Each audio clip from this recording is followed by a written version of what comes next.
So మనం విశేషంగా ఇక్కడ కన్యావర పశుపత హోమాలు ఘనంగా వైభవంగా జరుగుతున్నాయి. ఇక్కడ మనం చూస్తూ ఉన్నాం. ఇక్కడ మొత్తం కన్యావర పశుపత హోమములు అయితే జరుగుతూ ఉన్నాయి. ఆ దృశ్యాన్ని మనం ప్రత్యేకంగా చూస్తూ ఉన్నాం. ముఖ్యంగా ఎవరైతే పెళ్లి కానటువంటి అమ్మాయిలు అబ్బాయిలు ఉన్నారో ఇక్కడ ఈ పాశుపతం అయితే చేయడం అయితే జరుగుతుంది. అమ్మాయిలకైతే వర, అబ్బాయిలకైతేనేమో కన్యా పాశుపతం నిర్వహించబడుతుంది. ముఖ్యంగా ఒక మేడం ఉన్నారు ఈ కన్యావర పాశుపత హోమంలో పాల్గొనడానికి. వాళ్ళ అమ్మాయి తరపున అబ్బాయి తరపున వచ్చినట్టున్నారు. ఒకసారి ఆ మేడంతో మాట్లాడడానికి ప్రయత్నిద్దాం. అమ్మ నమస్కారం. ఎక్కడి నుంచి వచ్చారమ్మా? వాజ్పల్లి, హైదరాబాద్ అండి. ఓకే, అమ్మాయి కోసం వచ్చారా? అబ్బాయి కోసం వచ్చారు. అబ్బాయి కోసం వచ్చారు. సో మీ అబ్బాయికి వివాహం జరగట్లేదని పూజ చేయిస్తున్నారు. అవునండి. సో ముఖ్యంగా చెప్పండి అమ్మా, మీరు ఈ ఆన్లైన్ వేదికగా చూసి వచ్చారా? ఎలా వచ్చారు? ఆన్లైన్ వేదికగా చూసి మీ వీడియోస్ చూసి దాన్ని బట్టే మేము వచ్చామండి. ముఖ్యంగా ఒక ఘట్టం అయితే పూర్తయింది. అంటే గణపతికి పూజ, శివుడికి చక్కెరతో అభిషేకం అయితే పూర్తయింది. ఇప్పుడు పాశుపత హోమంలో మీ అబ్బాయి అయితే కూర్చున్నారు.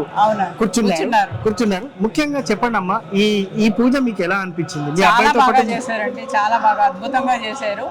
శాస్త్రోక్త ప్రకారంగా చేశారు. అసలు మాకు తెలుస్తాయి కొన్ని దాని ప్రకారంగా కూడాను వైదికంగా శాస్త్రోక్త ప్రకారంగా చాలా బాగా చేశారు. సో ఇక ఎవరైనా కూడా చేయించుకోవాలనే వారికి కొంత అనుమానం ఉంటుంది. సో బాగా జరుగుతుందా లేదా అని. ప్రత్యక్షంగా ఇక్కడ పాల్గొన్నారు కదా, ఎలా అనిపించింది మీకు? చాలా బాగుందండి, చాలా బాగా శాస్త్రోక్త ప్రకారంగా జరుపుతున్నారు కనుక నమ్మకంతో వచ్చాము. దాంతో పాటు దైవిక శక్తి కూడా, మన ప్రయత్నంతో పాటు దైవిక శక్తి కూడాను కలిగితే చాలా బాగుంటుంది. రెండు కలిస్తే ఫలిస్తాయని నేను అనుకుంటున్నాను కనుక తప్పనిసరిగా ఇక్కడ వచ్చిన వాళ్ళందరికీ కార్యంలో సాఫల్యం తప్పనిసరిగా వస్తుందండి.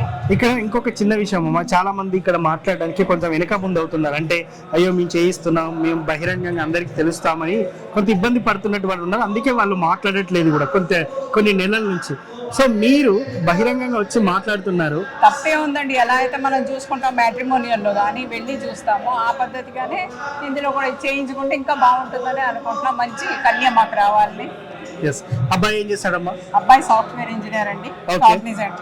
ఓకే, సో చూసారు కదా, మేడం వాళ్ళ అబ్బాయి కాగ్నిజెంట్ లో సాఫ్ట్వేర్ ఇంజనీర్ గా వర్క్ చేస్తున్నారు. ముఖ్యంగా సంబంధాలు అంటే మర్చిపోవడం జరుగుతుందమ్మా? లేదు, ఇంకా చూడడం పెద్దగా ప్రారంభించలేదు, కానీ మంచి కన్య రావాలని కోరుకుంటున్నాం. సో ముందస్తుగానే ఒక పూజ చేయించుకొని దీని ప్రకారంగా చేసుకుంటే ఇంకా మాకు మంచి జరుగుతుందని ఆశిస్తున్నాం. సో చూసారు కదా, ఎవరైతే పూజ చేయించుకునేటువంటి వారు ఎలా జరుగుతుంది ఏంటి అని కొంత డౌట్ అయితే ఉంటది.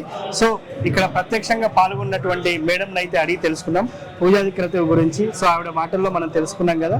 మీరు కూడా ఒకవేళ ఈ కన్యా వరపాశుపతంలో పాల్గొనాలి, వివాహం ఆలస్యం అవుతుంది అనుకున్న వారు ఇప్పుడే సంప్రదించవచ్చు ఈ కింది నెంబర్కి. Thank you.